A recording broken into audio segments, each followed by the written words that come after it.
భారీ వర్షాలతో కామారెడ్డి జిల్లా అతలాకుతలమైంది. పొలాలు ఊళ్లు జలమయమయ్యాయి. రోడ్డు కొట్టుకుపోవడంతో జాతీయ రహదారిపై భారీగా ట్రాఫిక్ జామ్ అయింది.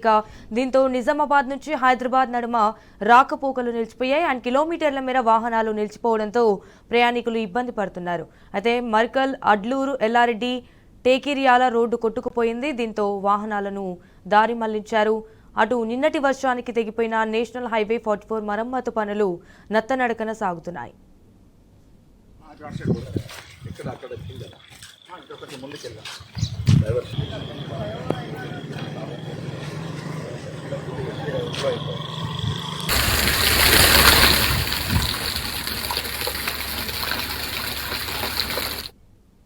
రైట్, ఇక ఇదే విషయానికి సంబంధించి మరిన్ని డీటెయిల్స్ మా ప్రతినిధి రవీందర్ ఫోన్ ద్వారా అందిస్తారు.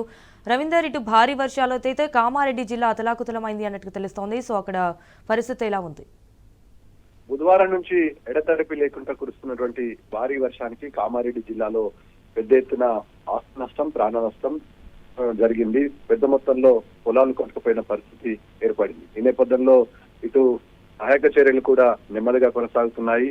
నిన్న ముఖ్యమంత్రి ఏరియల్ రివ్యూ నిర్వహించి వెళ్ళినా ఫలితం లేకుండా పోయింది. స్వయాన ముఖ్యమంత్రి వస్తారని, తమ సమస్యలను త్వరితగతిన పరిష్కరిస్తారని, ఏదైతే పాడైపోయిన రోడ్లు ఉన్నాయో త్వరితగతిన మరమ్మతులు చేస్తారని అందరూ అనుకున్నారు. కేవలం ఏరియల్ రివ్యూకు మాత్రమే పరిమితమైన ముఖ్యమంత్రి ఇక్కడ ఉన్నటువంటి తక్షణ విపత్తు ఫండ్ ను రిలీజ్ చేయడంలో కానీ, ఇక్కడ జరిగినటువంటి ఆస్తి ప్రాణ నష్ట విషయాల్లో అంచనా వేయడం కానీ పూర్తి స్థాయిలో ప్రభుత్వం విఫలమైనట్టుగా స్పష్టంగా కనబడుతుంది. ముఖ్యంగా జాతీయ రహదారి 44 పైన భారీ మొత్తంలో ట్రాఫిక్ జామ్ అయింది. రహదారి గుండా 4 లైన్ లో ఉన్నటువంటి ఈ ఇన్కమింగ్ అవుట్ గోయింగ్ వచ్చే వాహనాలు పూర్తిగా నిలిచిపోయిన పరిస్థితి ఉంది. కిలోమీటర్ల మేర వాహనాలు నిలిచిపోయాయి. మర్కల్, అడ్లూరు, ఎల్లారెడ్డి, టేక్రియాల్ వద్ద పెద్ద ఎత్తున కంటైనర్లు, ఆర్టీసీ బస్సులు నిలిచిపోయిన పరిస్థితి ఉంది. 1 వేలో మాత్రమే వాహనాలు మళ్లించారు. దీనివల్ల ప్రయాణికులు తీవ్ర ఇబ్బందులు ఎదుర్కొంటున్నారు. ఇక హైవే మరమ్మతుల పనులు నత్తనడక నడుస్తున్నాయి. ఈ నేపథ్యంలో మరమ్మత్తు పనులను వేగవంతం చేస్తే ఇక్కడ నుంచి ట్రాన్స్పోర్ట్ రావడం పోవడం ఈజీగా ఉంటుంది.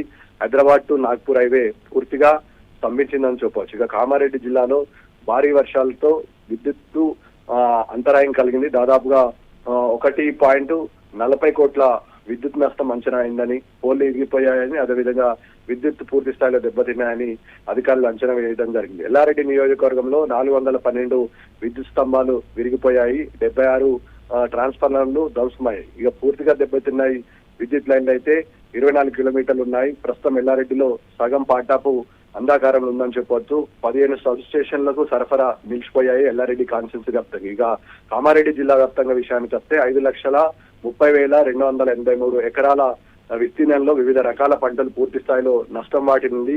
వరద తీవ్రతతో జిల్లాలో సుమారు 1,00,000 ఎకరాల్లో వివిధ పంటలు ధ్వంసమైనట్లు వ్యవసాయ శాఖ అధికారులు ఇప్పటికీ ప్రాథమిక అంచనా వేయడం జరిగింది.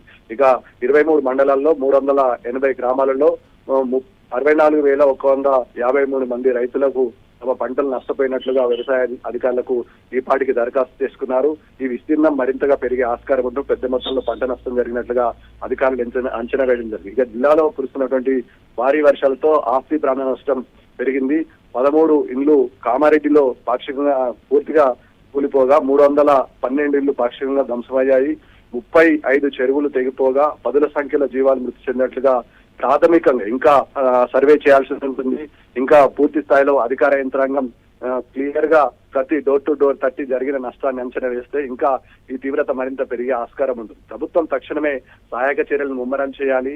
ఎవరైతే ఆస్తి ప్రాణ నష్టం సంభవించిందో వాళ్ళకి భరోసా కల్పించాల్సిన బాధ్యత ప్రభుత్వ యంత్రాంగంతో నుండి. మొన్నటి నుంచి బుధవారం నుంచి జరుగుతున్నటువంటి ఈ విపత్తుకు కుంభవృష్టిగా మారినటువంటి వర్షాలతో కామారెడ్డి జిల్లా కేంద్రం పూర్తిగా విధ్వంసమైందని చెప్పవచ్చు. అనేక గ్రామాలలో ఇంకా మురుగునీరు ఉంది, మట్టి కొట్టుకొచ్చి ఇళ్లలోనే ఉంది. దాన్ని సహాయక చర్యలో మున్సిపాలిటీ అధికారులు కానీ, మున్సిపల్ సిబ్బంది కానీ పూర్తి స్థాయిలో కామారెడ్డి జిల్లాలో కేంద్రంలో ఉన్నటువంటి మున్సిపల్ అధికారులు పూర్తి స్థాయిలో విఫలమైనారు. ఇక్కడ స్థానికంగా ఉన్నటువంటి ప్రజాప్రతినిధులు ఏ ఒక్కరు కూడా ఇక్కడ జరిగిన బాధితులకు భరోసా ఇవ్వలేకపోతున్నారు. కనీసం ఇక్కడ ఉన్నటువంటి జేసీబీ సాయంతో కానీ, పొక్లైనర్ సాయంతో కానీ మరమ్మతులు చేసి పాక్షికంగా ధ్వంసమైనటువంటి రోడ్లను మరమ్మతు చేస్తే జనజీవనం స్తంభించిపోయింది. మళ్ళీ రిపీటెడ్ అయ్యే అవకాశం ఉంటుంది. ఆ రకంగా చర్యలు చేపట్టడంలో వల్ల ప్రభుత్వ యంత్రాంగం పూర్తి స్థాయిలో విఫలమైందని చెప్పవచ్చు. నిన్న ముఖ్యమంత్రి స్వయాన వస్తే న్యాయం జరుగుతుందని భావించినటువంటి కామారెడ్డి జిల్లా ప్రజలకు నిరాశ ఎదురైంది. కేవలం ఇన్ఛార్జి మంత్రి సీతతోనే రివ్యూ నిర్వహించి కనీసం భరోసా బాధ్యత ఇవ్వకుండా ఇవాళ ప్రభుత్వ యంత్రాంగం తప్పించుకోవడం పట్ల విమర్శలు ఎదుర్కొంటున్నారు. ఇవాళ నిన్న ఆనాటి ముఖ్యమంత్రి కేసీఆర్ బీఆర్ఎస్ అధినేత బీఆర్ఎస్ క్యాడర్ ని సన్నిహితం చేశారు. ఈ నేపథ్యంలో ప్రతి వ్యక్తికి బాసడగా ఆసడగా నిలవాలి, తోచిన కారికి సహాయం చేయాలి, సహాయక చర్యలు ముమ్మరంలో మీరు కూడా పాల్గొనాలని ఆదేశించిన నేపథ్యంలో నిన్న క్షేత్రస్థాయిలో బీఆర్ఎస్ క్యాడర్ ప్రతి డోర్ ని తట్టడం జరిగిన నష్టం పైన ప్రభుత్వానికి నివేదించడానికి ప్రాథమికంగా సర్వే కూడా చేయడం జరుగుతుంది. ఇది అంశం పైన బీఆర్ఎస్ వర్కింగ్ ప్రెసిడెంట్ కేటీఆర్ కూడా స్పందించారు.